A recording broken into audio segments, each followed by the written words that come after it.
Good morning, Pal Elementary. It's Miss M here with today's lesson. We're continuing on with our Rainbow Week, and today we are going to use some watercolor to make a rainbow flower. We're going to do it in the style of Kandinsky. We're going to use those concentric circles, so a color around a color around a color, which most of you should be familiar with. And we use that to create some fun watercolor flowers. So let's get started. All right, so I've got my paper and some water and watercolors here. And what brush do I want to use? I'm gonna move my seat here. All righty. So I'm gonna use the Prang watercolor today. So this is something like you could get at the store. Prang or Crayola are good if you're getting pans, just at the normal store.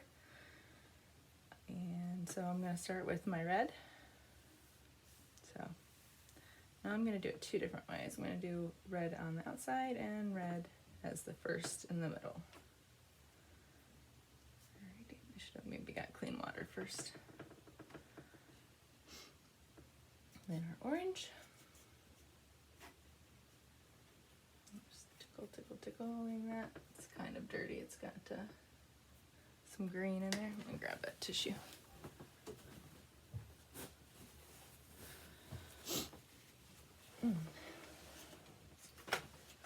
Oh, I think I might have made it worse.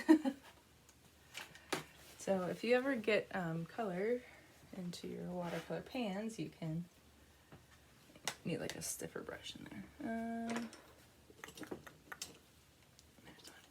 Sorry, my lovely arm there. So if you really kind of work the paint, you can usually get that to come up. Let's just see what the color looks like. Yeah, see, it's real dirty and gross. And I think, personally, that orange and green are the quickest way to make brown. I always want to avoid that if you can. I don't know, that might have just ruined the color. These are kind of old. Let's see if we can get an orange to come up here. I feel like I just smudged the brown around it. All right, well, we're gonna have a real dark and dusty. And so I don't mind, I kind of like the colors bleeding together. I'm gonna go ahead and cover that with this color. My other ones, that's really red.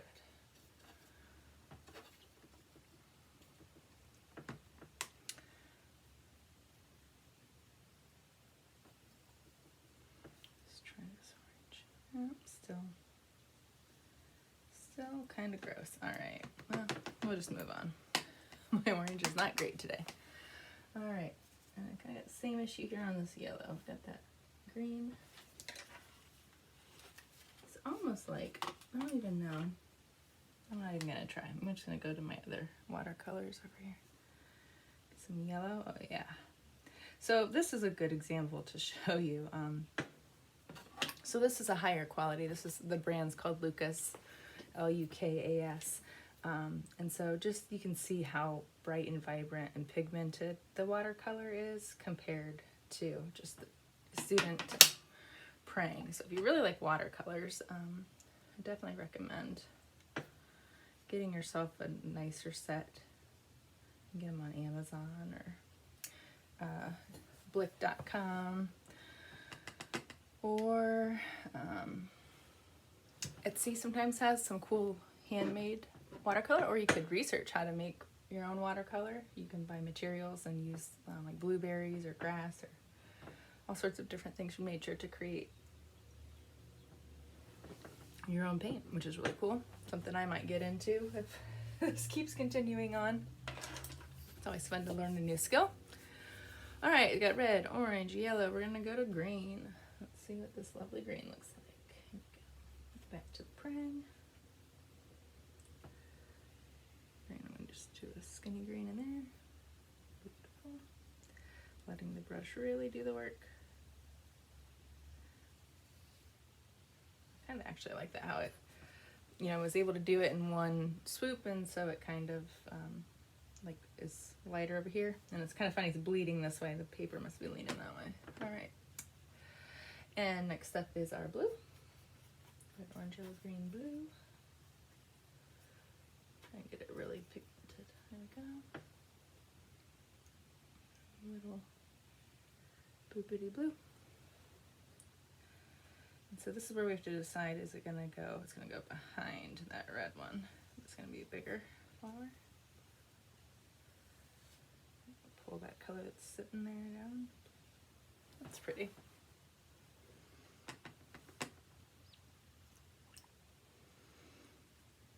And purple.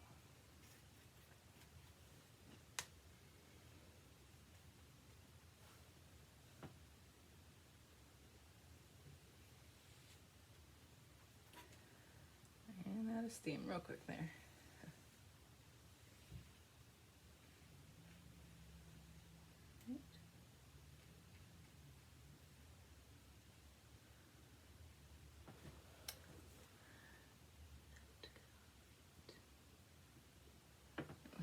I'm bleeding a little bit. All right. So 2 concentric circles. That means circle around a circle around a circle, and then these are very artistic anyways. You could decide to add petals if you want. You can just leave them kind of like one of these sorts of flowers. And if you want, you can get, you know, super creative with it either way. So you could do like a red. Oh, look how nice. And so just letting the water, that's kind of another tip. If you just put water on them and let them sit for a bit, let's see what this orange will do for me now. Fearing nothing. It'll get more pigmented. So it starts to get like gummy, like it's drying out. Kind of like when they bleed together.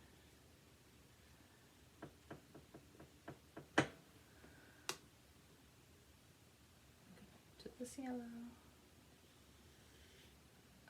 But yes, as you see, that red got really pigmented when I picked it up, when I went back in, just a little bit of water.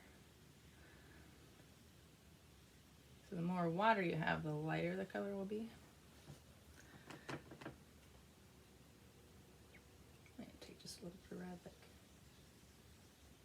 play with it. Oh, that's kind of cool. I don't know if you can see that from afar. So I just kind of went back in with a little bit of red on that brush and let it be what it wanted to be. All right. Oh, I forgot the green. Oh, maybe we'll just do a blue and a purple. Blue. With watercolor, so this is watercolor paper that I'm painting on, but you can take, and I have just water around here. And so if you pre-wet where you want to paint, so like if you were to do, see there it goes. So you're gonna do like a river or a lake or something, and you wet it first and then drop it in, you can get some real cool like watery washy colors. Trying to really get some purple here, and then just drop it in. Let it go.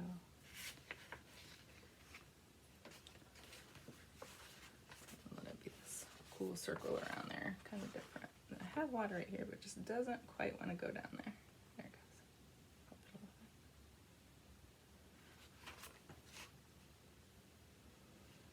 So that gives it a kind of different effect in our circle.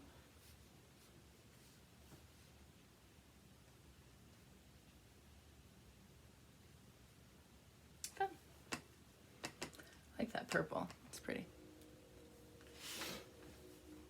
Oh, and I need some stems.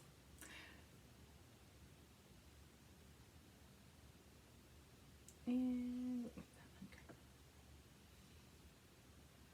you want, you can add leaves. I'll show you this really cool brush. I went to a conference last year. I got this really cool brush. Go in the green with it, so you can make really neat leaves with it. I don't know if I can go far enough. I'm being shy.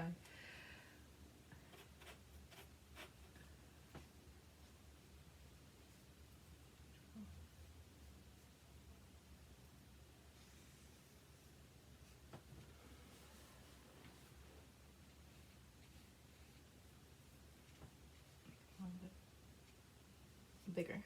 Why not? It's a fat one. All right. So, just like that, we have some nice watercolor flowers. And I could fill the whole thing up and make it a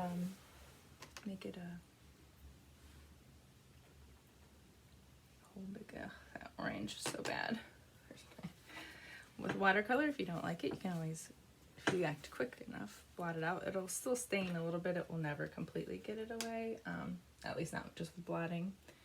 But you can definitely work the paper, especially the better paper you have. It's easier to lift color off the page. I'm gonna make an orange here real quick. Orange is my favorite color.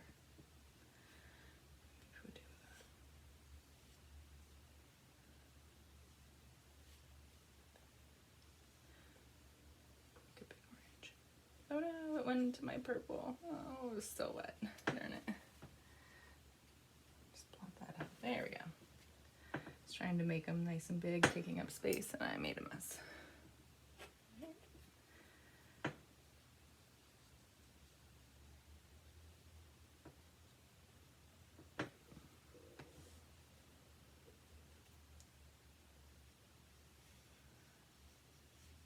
And now I'm going out of order because I have orange and then red. And I'm going to do some yellow.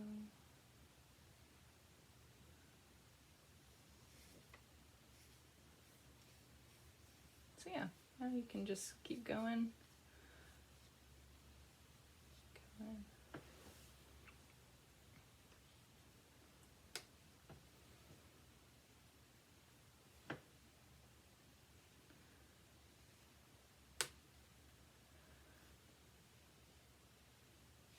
Looks kind of cool.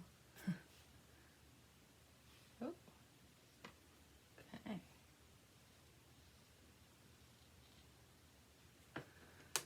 And don't forget them, they would have stems down here somewhere, whether you see it or not. Paint some grass up. You can mix your own colors, that's what the lid's good for if you want to mix some colors. You always want to go with your lighter color first, so like oops, there I go, grab the green first. So there I have some different green on there. You can just keep going and going until you're happy with it, till you have lots of details. And don't forget to share it with me on Padlet or Google Classroom or Artsonia. So many different ways to share your artwork. Put it in the comments or on Facebook. So there you have it. I hope you have a wonderful day, and I will see you tomorrow. Bye-bye.